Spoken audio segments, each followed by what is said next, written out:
안녕하세요. 결혼 15년 차를 보내고 있는 40대 여성입니다. 제가 사연은 찾아서 듣는 정도까지는 아니지만 그래도 제법 즐겨 듣는 편이에요.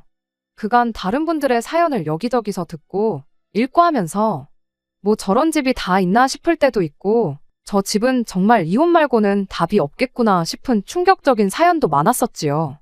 하지만 대부분의 이야기들을 들었을 때 제 반응은 저런 걸로 진짜 이혼까지 한다고?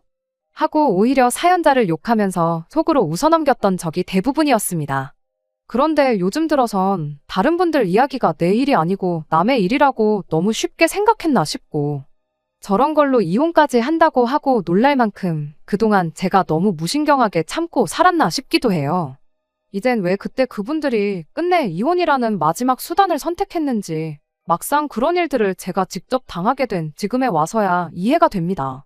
시어머니가 저희 집에서 합가에 살고 싶어 한다는 건 결혼 전부터 그리고 결혼 생활하면서 어느 정도 눈치는 채고 있었어요. 하지만 그때마다 번번이 합가 시도가 실패로 돌아가고는 했습니다. 남편과는 연애 결혼을 했어요. 제가 25살 때 저희 친척 오빠의 소개로 처음 남편을 만났죠. 남편이 저희 사촌 오빠의 군대에서 아들 군번 후임이었는데 그때부터 인연이 닿아서 전역하고 나서도 쭉 연락을 하고 지냈었다고 해요. 군대에 대해서는 잘 모르는데 당시 제 주변에 군대 다녀온 친구들이 말해주기를 남자가 그렇게 군대 1년 차이 나는 후임이랑 전역하고 나서도 연락하고 그러는 일이 엄청 드물다고 하더라고요. 그리고 2년 군 생활 내내 동고동락한 동기하고도 전역하자마자 연락이 뜸해지고 그러다 연락이 아예 끊어지고 그런다는데 더더욱이 1년씩이나 차이 나는 후임하고 계속 연락을 하고 지낼 정도면 사람이 진짜 괜찮거나 아니면 집안이 엄청 빵빵하다든지 혹은 먼 미래의 인맥으로서 도움이 될 수 있는 그런 사람이라든지 뭐라도 알고 지내서 손해볼 게 없으니까 연락하고 지내는 거 아니겠느냐 하는 이야기를 해주더군요. 그리고 다른 사람도 아니고 친척 오빠가 해주는 소개 자리인데 설마 동생한테 이상한 사람을 일부러 소개시켜주겠냐고 만나봐서 손해볼 건 따로 없을 것 같은데 한번 만나나 보라고 하더라고요. 그렇게 친척 오빠의 소개로 남편을 처음 만나게 되었습니다. 친구들 말처럼 집안이 빵빵하거나 미래 인맥으로 알고 지낼 만큼 대단한 일을 하는 사람은 아니었어요. 그냥 사람 괜찮고 매사에 열심인 그런 사람이었습니다. 애초에 저도 그렇게 큰 기대는 없었다 보니 다른 것보다 사람 좋은 남편이 마음에 들었어요. 그렇게 자주 연락을 주고받다가 연애까지 발전하게 되었고 3년의 연애 끝에 저희는 결혼을 하게 되었습니다. 결혼 준비하면서 시어머니가 합가시도 비슷한 걸 했던 적이 있었어요. 처음에는 뭐 우리나라 전통이 남자가 집해오고 여자가 혼수해오고 하는 거니 어쩌니 하시면서 누가 들어도 저희 살 신혼집을 마련해 주실 것처럼 이야기를 꺼냈거든요. 생각도 없었는데 몇 번을 계속 그러시니까 은근 기대가 되기는 했습니다. 속물처럼 보일 수도 있겠지만 집해준다는데 마다할 사람이 세상에 몇이나 되겠어요. 특히나 저나 남편이나 나이가 나이기도 했고 저희 연애 시작했을 당시가 남편이 막 취직에 성공했을 때였던 만큼 모아놓은 돈이 넉넉한 상황도 아니었거든요. 그런데 뭐 25평은 나중에 아이 태어나고 그러면 너무 작지 않냐는 둥 애들 교육시키려면 강남학군이 좋다는데 요즘은 분당 이런 쪽도 엄청 괜찮다는 둥 하는 이야기들을 꺼내셨지요. 그때 아무리 제 나이가 어렸고 결혼 전이라 시댁의 경제적 상황이 어떤지 자세한 내용은 몰랐지만 시부모님하고 사는 것만 봐도 대충 형편이 어느 정도인지는 짐작이 갔거든요. 강남이니 분당이니 목동이니 시댁이 서울 북부에 인접한 경기권이었는데 솔직히 너무 뜬구름 잡는 이야기 같았어요. 그때나 지금이나 집값이 상상도 못할 만큼인데 계속 그쪽 지역 이야기를 꺼내는 게 하루는 혹시나 시댁이 엄청난 알부자고 그걸 남편이 여지껏 티를 안 낸 건가 그런 생각도 했어요. 남편 처음 소개받았을 당시에 친구들이 해줬던 집이 엄청 부자거나 하는 그런 이야기까지 다시 생각나고 그랬거든요. 그런데 기대가 크면 실망도 큰 법이라고 친정 부모님께서 괜히 헛물 켜지 말고 있으라고 해서 그 후로 큰 기대는 접었습니다. 그 뒤로 시어머니가 자꾸 강남이니 분당이니 어쩌니 하면서 집 이야기를 꺼낼 때 크게 리액션을 하는 게 아니고 시큰둥하게 대답하고 그랬더니 시어머니도 흥이 깨지기 시작한 건지 그 뒤로부터는 딱히 해주겠다던 신혼집 이야기를 줄이기 시작했어요. 친정부모님 말 듣고 김칫국 안 마신 게 천만 다행이었지요. 괜히 기대했다가 진짜 크게 실망할 뻔했거든요. 결혼 준비가 거의 다 끝나가는 와중이었는데 결혼식 날짜까지 다 잡히고 나서야 시어머니가 신혼집에 대한 구체적인 이야기를 꺼내왔어요. 당연히 강남이나 분당 같은 곳에 신혼집을 해주시겠다고 생각하지는 않았지만 시어머니 입에서 나온 이야기는 정말이지 어이가 없는 이야기였습니다. 비록 그게 공수표를 날려댄 거라고 했을지라도 어느 정도까진 비슷하게 맞춰줄 생각으로 강남이니 분당이니 하는 말을 날렸던 거라 생각했는데 신혼집 이야기가 아니라 말도 안 되는 조건을 저희한테 걸어왔으니까요. 아무 준비도 안 된 저희들을 그냥 독립시키기에는 도무지 마음이 놓이지 않아서 그런다. 방 하나 비워줄 테니 3년 정도 시댁에서 지내면서 상황을 지켜보자. 이렇게 말씀하시더군요. 그렇게 저희가 독립해 나갈 준비가 된다면 신혼집을 구할 돈 1억 원을 보태주시겠다면서요. 그 기간 동안 저를 옆에 끼고 살면서 살림하는 방법도 가르쳐주고 저희들 돈 관리도 해주시겠다는 겁니다. 아, 저희한테 생활비도 일절 받지 않겠다고도 하셨죠. 그렇게 3년이면 저희 맞벌이에서 버는 돈이 합치면 2억 조금 넘을 거라고. 그러면 그 2억에 니들 둘이 모아놓았다는 돈 1억? 시어머니가 도와주는 돈 1억 해서 총 4억으로 신혼집을 구해 나가 살면 된다는 말이었어요. 어이가 없었죠. 일단 처음에 집 해준다는 말과 전혀 다른 소리부터 어이가 없었지만 그거 말고도 짚고 넘어갈 만한 것들이 한두 가지가 아니었거든요. 관리해준다는 저희 돈부터 그랬죠. 3년 모아서 2억이 말이 2억이지. 사람이 어떻게 돈 한 푼 안 쓰고 살 수 있겠나요? 그걸 따져 물었더니 시어머니가 두 사람한테 한 달에 교통비랑 핸드폰비로 20만 원씩 주면 하고 싶은 거 다 할 만큼 충분한 거 아니냐고. 그 돈이 적어 보일지는 몰라도 3년 계산해보면 1,500만 원 돈 나오는 거금이고 당신이 대신 해주겠다는 저희들 두 사람 생활비 또한 한 달에 250만 원씩만 잡아도 돈이 1억에 가까운 돈이지 않냐입니다.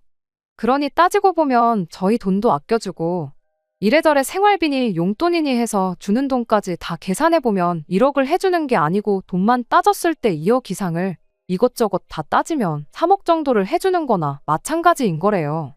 애초에 결혼하자마자 시댁에 방 한 칸 얻어놓고 신혼생활 시작할 생각은 없었지만 짚고 넘어갈 건 짚고 넘어가야겠구나 싶었어요. 둘이 합쳐서 월급이 600이라고 3년이면 2억을 모은다는 생각부터 말도 안 되는 거잖아요. 같이 안 살더라도 혹시나 나중에 니들 모아놓은 돈이 그것밖에 없냐며 한 소리 나올까 봐서 이야기를 꺼냈죠. 다 큰 성인들이 교통비랑 핸드폰 요금 합쳐서 20만 원은 말도 안 된다고. 제가 대학교 다닐 때 한 달 용돈이 40만 원이었다고요. 그랬더니 시어머니가 옳았구나. 너 잘 걸렸다 하는 듯 바로 말을 꺼내더라고요. 결혼한 여자가 대학교 다니는 여자랑 같냐고. 결혼했으면 그만큼 미래를 대비하면서 살아야 하는 거 모르냐고 한마디 하는 거예요.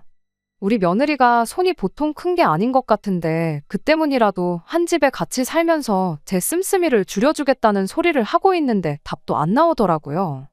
용돈은 20만 원으로 짜게 잡으셔놓고 두 사람 생활비는 어째서 250만 원이나 크게 잡으셨냐고 물었더니 거기엔 저희 두 사람 생활비는 물론이고 당신이 저희들 데리고 살아주면서 하게 될 살림에 대한 당신 용돈도 포함된 돈이라고 하는 겁니다. 당신이 저희들 조금이나마 더 아끼고 더 많은 돈을 가지고 시댁에서 나가 독립할 수 있게 기꺼이 포기한 돈이기도 하다고요. 그러니 그런 거 따지고 머릿속으로 계산기 두들길 시간 있으면 그럴 시간에 당신한테 더 고마워하고 효도할 생각을 하라는 거예요. 어이가 없었죠. 일단은 여기서 결정할 문제는 아닌 것 같고 저희 부모님하고도 이야기를 나눠봐야 할 것 같다고 말하고 자리에서 일어났죠. 남편도 시어머니 발언이 말도 안 되는 이야기인 걸 아는지 집에 돌아가는 저에게 자기도 몰랐던 이야기라면서 시부모님하고 다시 이야기를 해보겠다고 저에게 자기가 알아서 해결할 테니 신경 쓰지도 말고 크게 걱정도 하지 말라고 한마디를 해줬어요. 당연히 저희 친정부모님은 그런 이야기가 나왔다는 것 자체만으로도 몹시 불쾌한 반응이셨어요. 요즘 같은 시대의 시작부터 시집살이를 시키는 집이 세상에 어디에 있냐고요. 이미 친정부모님께서는 시댁이 강남 분당 떠들면서 신혼집 이야기를 했던 게 어느 정도 공수표였다는 걸 눈치를 채고 계셨던 모양이었습니다. 그저 시댁에서 도와주는 대로 똑같이 맞춰서 저한테 해줄 생각이셨는데 3년 합가에 1억은 말도 안 되는 일이다 하고 그렇게 하게 두지는 않으시겠다고 하시더라고요. 그리곤 저희한테 그냥 신혼집 먼저 구해버리면 합가 이야기는 더 이상 하지 않으시지 않겠냐시며 2억을 그 자리에서 도와주시기로 했어요. 당장에 2억을 해줄 테니 사위를 대릴 사위로 머슴 부리듯 부려야겠다고 전해라. 그렇게 시어머니랑 기싸움 같은 걸 하시려고 그런 건 아니었습니다. 그냥 말도 안 되는 걸로 공수표를 날리는 시어머니가 못마땅했던 거지. 그때까지만 해도 남편은 저희 집에서 남편감으로 더할 나위 없다고 평판이 좋았거든요. 저희 사촌오빠의 강력한 지원 사격도 있었고 저도 남편과 3년이라는 긴 기간을 연애하면서 별다른 문제 없이 잘 지냈다는 점도 저희 부모님께서 높이 사셨었고요.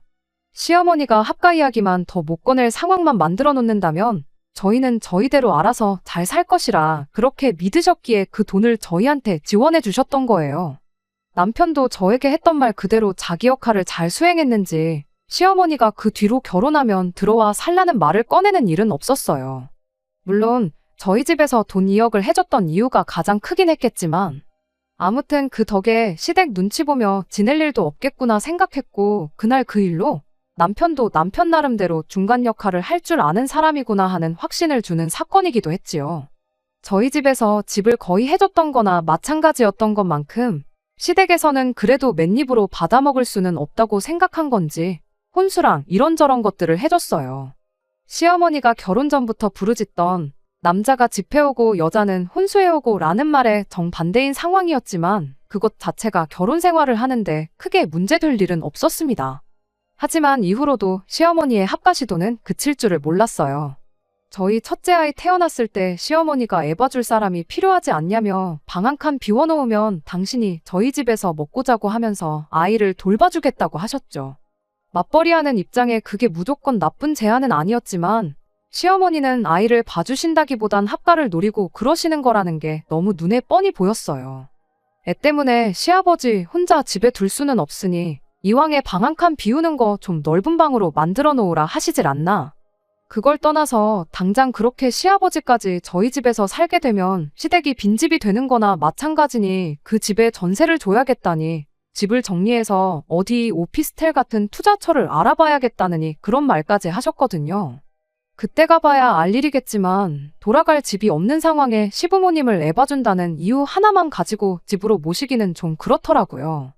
그래서 아이는 저희가 알아서 할 테니 걱정 마시라고 하고 말았습니다. 오며 가며 저희 퇴근할 때까지만 봐달라는 부탁도 일부러 하지 않았어요. 괜히 뒷말 나올 수도 있겠다 싶기도 했고 일말에 여지조차 줄 생각이 없었거든요. 그렇게 맞벌이 생활 유지하면서 어찌저찌 아이를 키우고 있었는데 둘째가 생기면서 결국 저는 직장을 그만두기로 했습니다. 보나마나 시어머니가 또 합가 이야기를 꺼낼 수도 있겠구나 싶었고 주변에서 말하길 어릴 때는 남한테 맡기는 것보다 엄마가 아이들을 직접 키우는 게 아이들한테도 좋다는 이야기도 들었고 여러모로 겸사겸사 제가 직장을 그만두고 아이들을 돌보는 것만큼 좋은 방법은 없겠다 싶었거든요. 그렇게 첫째 아이가 초등학교에 들어가던 해에 시어머니가 또 한 번 합가 시도를 하셨어요. 괜히 시아버지까지 하면 저번처럼 거절당하겠구나 싶으셨었는지 이번엔 조금 색다른 작전을 짜서 오셨더라고요. 시어머니가 취미로 등산을 자주 다니시는데 하루는 등산 잘못 갔다가 한 번 발을 크게 접질렀던 적이 있었어요. 그때 시어머니가 발목 때문에 아주 옴짝달싹을 못하겠으니 저희 집에서 발목이 다 나을 때까지는 계셔야겠다고 하셨죠. 아버님은 어쩌시려고 저희 집에 와 계신다는 거냐 했더니 발목이 영원히 안 붓는 것도 아니고 2달이면 다 나을 텐데 그 양반도 사람이면 2달은 알아서 지내지 않겠냐며 일단은 혼자 와 계시겠다고 하셨어요. 일단 먼저 저희 집에 오시고 나중에 어떤 이유를 대서라도 아버님까지 오게 만들 심산이겠구나 싶기도 했고 제가 아이들 때문에 집에 계속 있어야 했던 상황이라 시어머니가 저희 집에서 지낸다는 게 그 어느 때보다 달갑지는 않았습니다만 저는 제 나름대로 이걸 기회라고 생각하기로 했습니다. 아프다는 분 모른 척 할 수도 없고 제 나이도 나이다 보니 더 늦으면 사실상 복직이 불가능한 거나 마찬가지구나 싶기도 했거든요. 못해도 둘째 아이가 초등학교 들어가기 전에는 재취업을 해야겠다는 생각이 들던 시기였어서 차라리 이걸 기회 삼아 일자리나 알아봐야겠다는 심산이었어요. 애들이 1학년, 2학년 때가 또 육아하는 데 있어서 엄마 역할이 중요한 시기라고들 하긴 하는데 그때는 애들이 학교 끝나고 저희 퇴근할 때까지 친정어머니가 도와주실 수 있다고 하셔서 이참에 시어머니가 집에 계신 동안 취업 자리를 알아보면 딱 좋겠다 싶었죠. 뭐 당연한 이야기겠지만 시어머니는 엄청 못마땅해 하셨어요. 아픈 사람이 있는데 밖에 나갈 궁리만 하고 있냐면서요. 제가 취직 준비를 하는 거지 매일같이 면접을 다니는 것도 아닌데 걱정 말라고 한마디 해드렸죠. 실제로 그렇게 한 달 정도는 면접 오라는데 서너 군데 다녀온 것 빼고는 계속 집에 있었어요. 그런데 어쩌다 운이 좋았던 건지 면접 다녀온 회사 중에 제일 조건이 좋은 회사에서 바로 출근을 할 수 있냐는 연락을 받게 되었습니다. 여기보다 더 좋은 회사가 저를 불러줄 거라는 확신도 없었고 해서 저도 곧바로 출근을 하기로 했고요. 그런데 제 출근 소식을 듣게 된 시어머니가 지금 아픈 사람을 집에다 두고 출근은 무슨 출근이냐고 난리법석을 떠시더라고요. 그래서 제가 시어머니한테 한마디 했죠. 그래도 다친 게 손목이 아니라 발목이라 천만다행이지 않느냐고. 아예 혼자서 못 움직이는 것도 아니시지 않냐고요. 한 달 같이 지내면서 보니 실제로 목발 같은 거 없어도 혼자 거동하는데 아무 지장이 없으셨어요. 그래도 혼자 오래 서 계시면 발목에 안 좋을 건 사실일 테니 제가 어머님 필요한 건 미리미리 다 준비해놓고 갈 테니 걱정 마시라 했죠. 식사랑 그런 건 다 준비해서 냉장고에 준비해 놓을 테니 전자레인지로 살짝 데워 드시기만 하면 된다고요. 방 따뜻하게 보일러도 켜놓고 낮에 혼자 계시는 동안 TV도 편하게 재밌는 거 골라보시라고 케이블도 신청해뒀고 온수매트도 켜놓고 갈 테니 방이든 거실이든 원하는 데서 맘 편히 쉬고 계시면 되지 않겠냐고요. 나가서 돈 벌어온다는데 시어머니가 무슨 수로 그걸 말렸겠나요. 결국 그렇게 저는 출근을 하게 되었고요. 그런데 2달이면 다 낫는다던 시어머니 발목이 그 후로 2달이 더 지날 때까지 다 낫지 않을 줄은 몰랐어요. 그리고 그게 다 꾀병이었다는 사실도 모르고 있었습니다. 시어머니가 다 나은 발목을 가지고 계속 안 좋은 척 하고 계셨다는 걸 저한테 딱 들키는 사건이 한 번 있었어요. 아침에 조금 늦잠을 자서 부랴부랴 준비하고 출근을 했는데 회사에 딱 도착하자마자 제가 아침에 머리하고 고데기를 끄고 왔는지 기억이 나질 않아서 엄청 신경이 쓰였던 적이 있었습니다. 아마 저뿐만 아니라 많은 분들이 그게 가스불이던 다림이던 같은 경험을 해보셨을 거라고 생각해요. 그리고 보통 그렇게 제대로 끄고 나왔는지 켜놓고 나왔는지 헷갈릴 때면 막상 집에 가서 확인해보면 제대로 꺼놓고 나온 상황이 대부분이라는 것도 저랑 똑같을 거라 생각합니다. 그런데 그걸 직접 확인하기 전까진 너무 신경이 쓰여서 미치겠는 그 상황 다들 알고 계실 거라 생각합니다. 제가 딱 그 상황이었고요. 그래도 다행인 게 시어머니가 집에 계신다는 사실이었어요. 시어머니한테 확인 좀 해달라고 부탁드리려 전화를 했는데 왜인지 시어머니가 전화를 도통 받지를 않으시는 거예요. 식사 중이신가 보다, 화장실 가셨는가 보다 싶어서 시간마다 계속 전화를 했는데도 한 번을 전화를 받지를 않으시더라고요. 그러니 더더욱 신경이 쓰이기 시작했어요. 설마 고데기 때문에 불이라도 나겠나 싶었지만 시어머니까지 전화를 안 받으니 더더욱 신경이 쓰여서 안 되겠다 싶었습니다. 그래서 회사의 사정을 설명하고 점심시간 전후로 해서 후다닥 집에 다녀오기로 했습니다. 제가 집에 도착했을 때가 오후 1시가 다 돼가는 시간이었는데 집에 도착하니 시어머니가 집에 안 계시더라고요.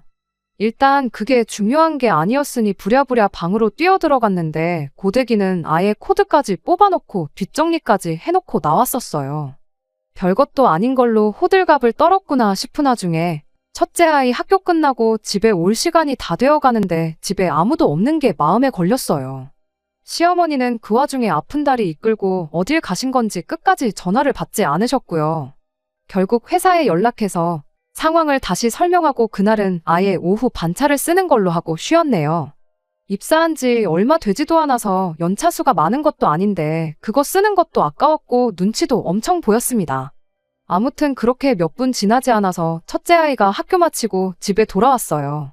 시어머니가 집에 돌아온 건 둘째 아이가 어린이집 하원하는 시간이 되기 15분쯤 되어서였습니다. 발목이 아프시다더니 위아래로 등산복을 쭉 빼입으셔서는 숙련자도 꺼린다는 초겨울 등산을 다녀오셨더라고요.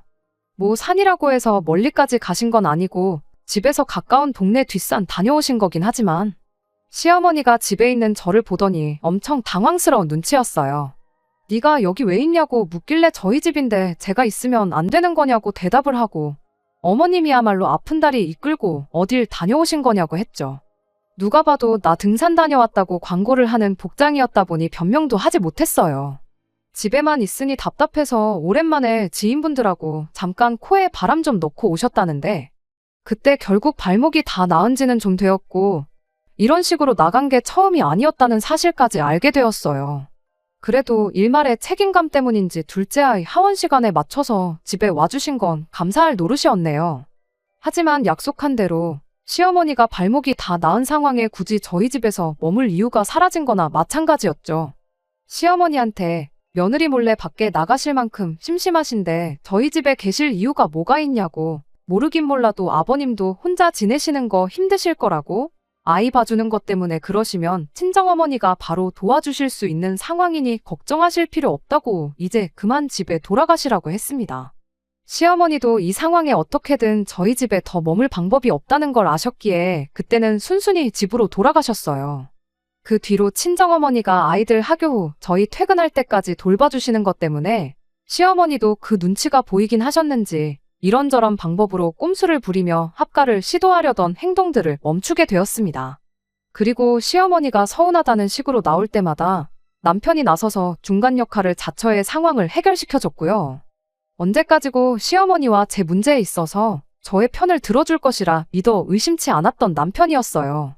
제가 시어머니한테 단호하게 굴었던 것도 이유 중 하나긴 하겠지만 그런 상황에도 남편이 저를 원망 한 번 안 하고 시어머니와 저 사이에 그 어떤 불협화음이 나지 않게 중간 역할을 잘해주는 남편 덕분에 여태까지 결혼 생활을 이어올 수 있었다고 그렇게 생각하고 있었는데 올 초부터 해서 남편이 갑자기 다른 사람이 돼버린 겁니다. 정확히 언제부터인지도 확실히 알고 있어요. 그냥 언젠가 둘이 일찍 퇴근도 해서 오랜만에 남편하고 TV 켜놓고 영화 한 편을 봤었거든요. 미국 영화였는데 영화 자체만 두고 보면 굉장히 감동적인 영화였습니다. 제목이랑 내용을 말해도 되나 싶은데 그냥 간단하게 설명하자면 일 때문에 성공에만 집착하던 한 남자가 시간을 조종하는 능력을 얻게 되고 그 능력을 직장에서 승승장구하는 데만 사용을 했어요. 그러다 결국 가족들과는 멀어지게 되었고 그러다 아버지가 돌아가시게 되면서 아버지와의 마지막 나눈 대화를 회상한 뒤 시간을 조종하는 능력을 자신이 승진하는 데에만 사용했던 걸 후회하게 되었죠. 그렇게 지난 날을 후회하게 된 주인공이 다시 시간을 되돌려 그동안 가족들한테 해주지 못한 걸 해주며 결국 행복한 가족으로 거듭나는 엔딩으로 영화는 끝이 나게 되는데 저도 너무 감동적이라서 영화 보면서 몇 번을 눈물을 참았었습니다. 그런데 남편은 저나 애들 눈치는 보지 않고 눈물 콧물을 쏟아내고 아주 난리도 아니었어요.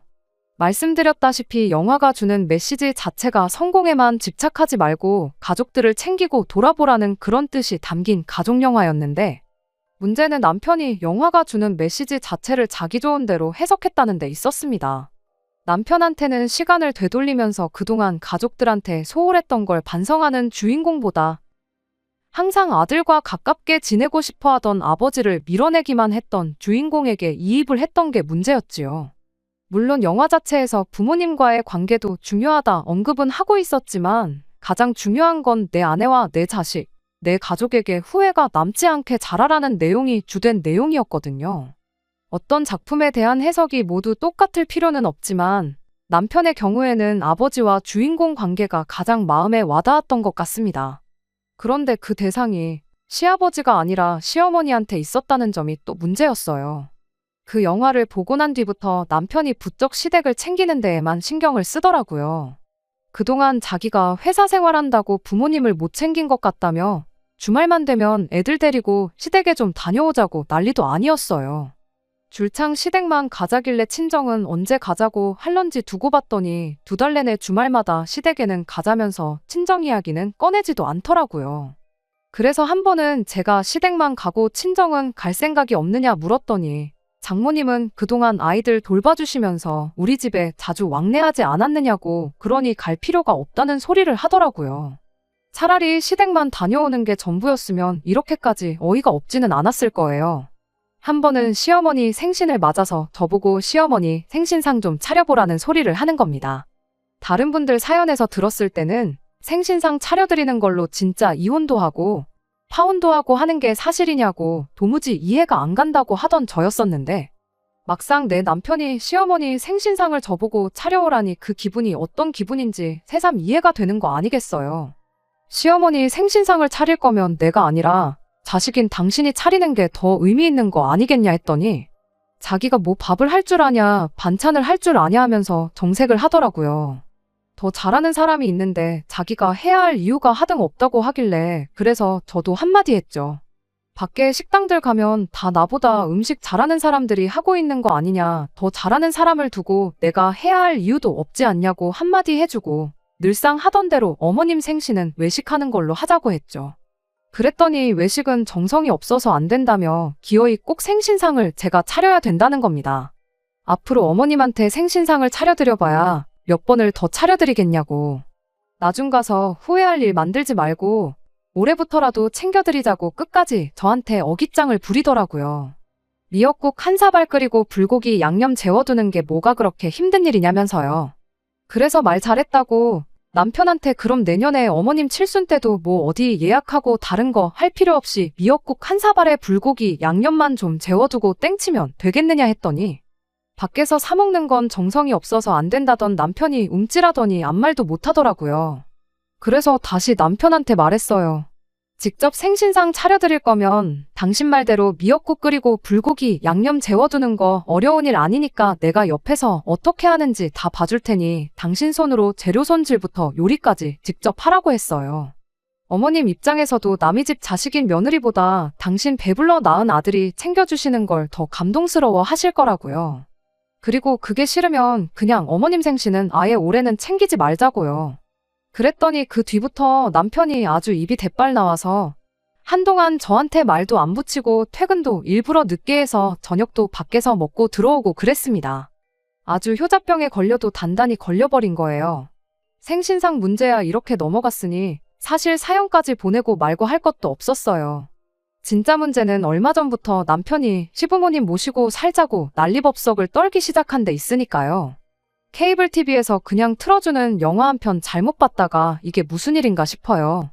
남편은 끝까지 저러다 시부모님 잘못되면 자기는 그거 못 견딘다고 부모님 따라서 죽을 수도 있다면서 진짜 그렇게 되길 원하냐고 거의 반 협박조로 나오고 있는데 아직 칠순도 안 되셨는데 가는 날 받아놓고 사시는 거냐 따져도 아무 소용없고 그냥 막무가내로 나올 뿐입니다.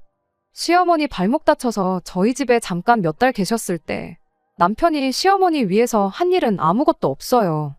집 비어있을 때 시어머니 편히 드시라고 음식 미리미리 준비해두는 것부터 해서 전부 제가 하는 일이었죠.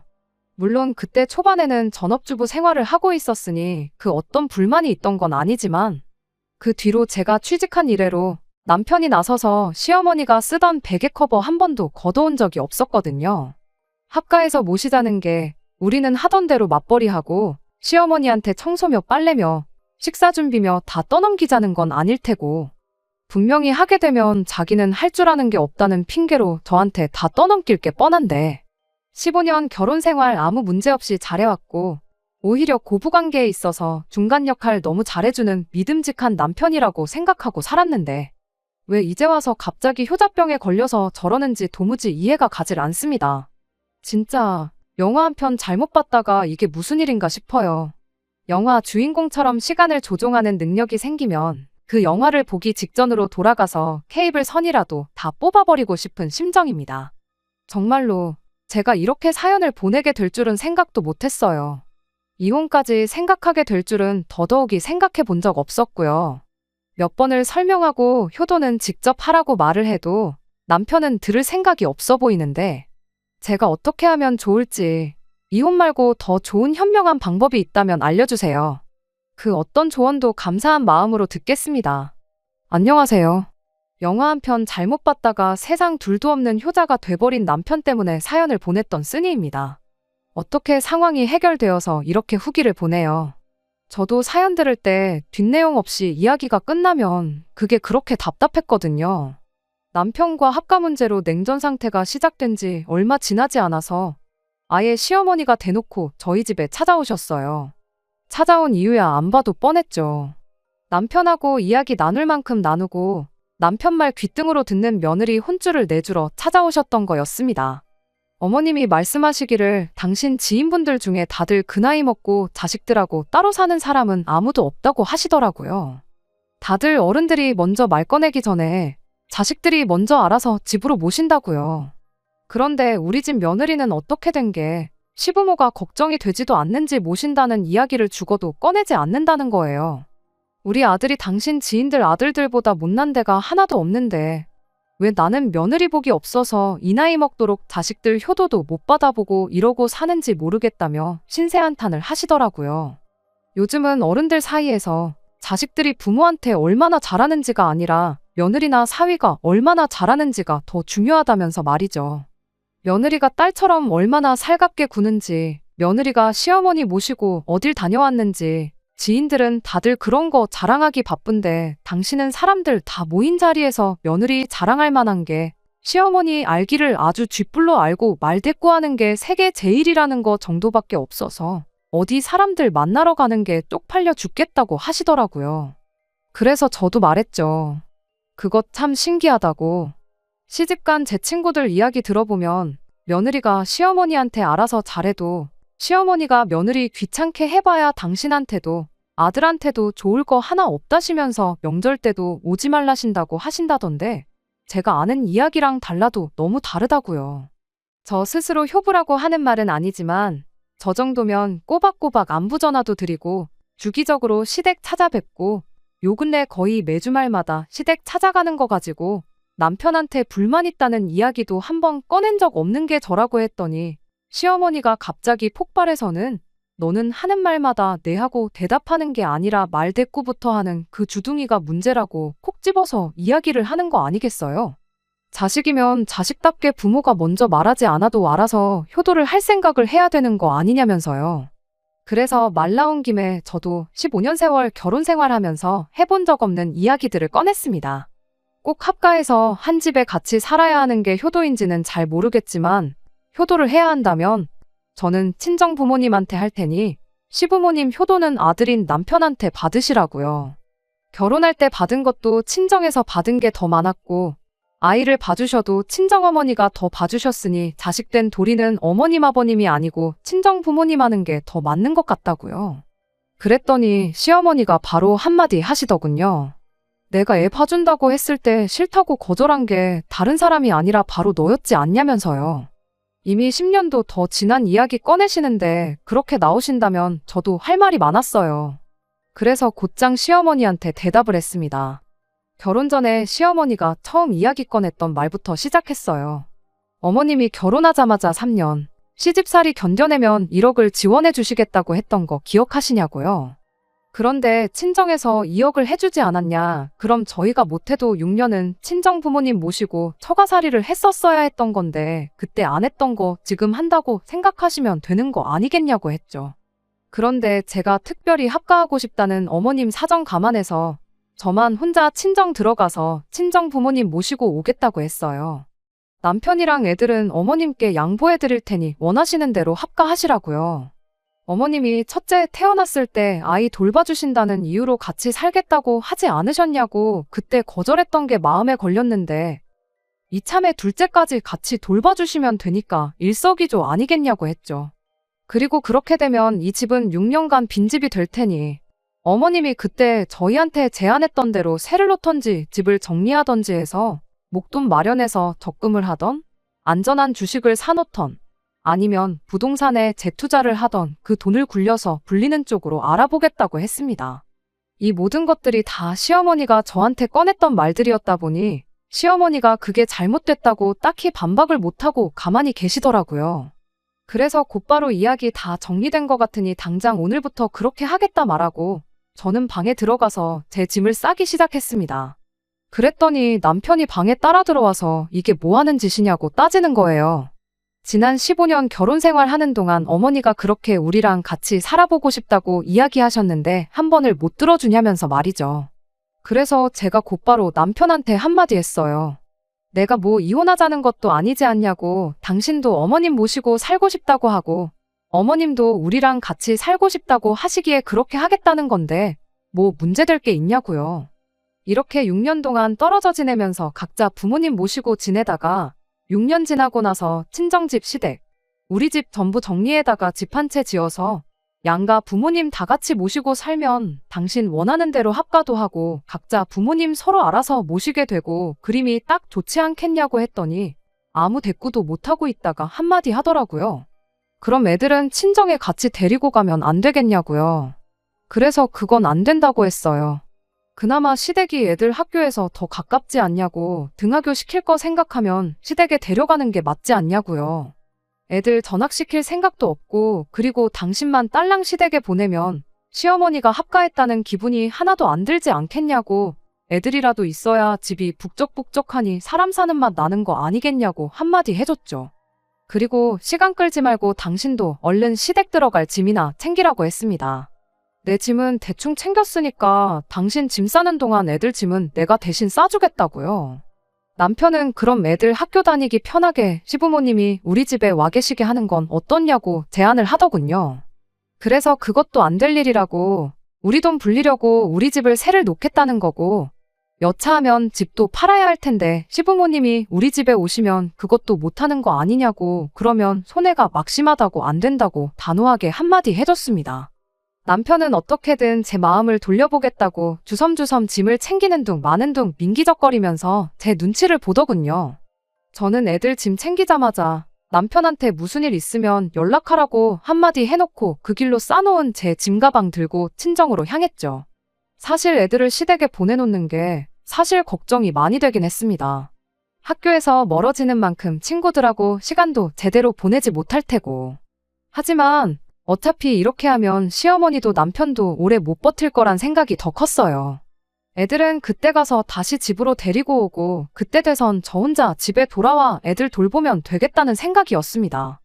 애초에 친정부모님도 40 중반 된 딸이 합가 문제로 부부싸움에서 친정에 6년 동안 지내는 걸 환영하실 리가 없고 길어야 한 달 정도 저러다 못 살겠다고 연락 올 게 뻔하다고 생각했거든요.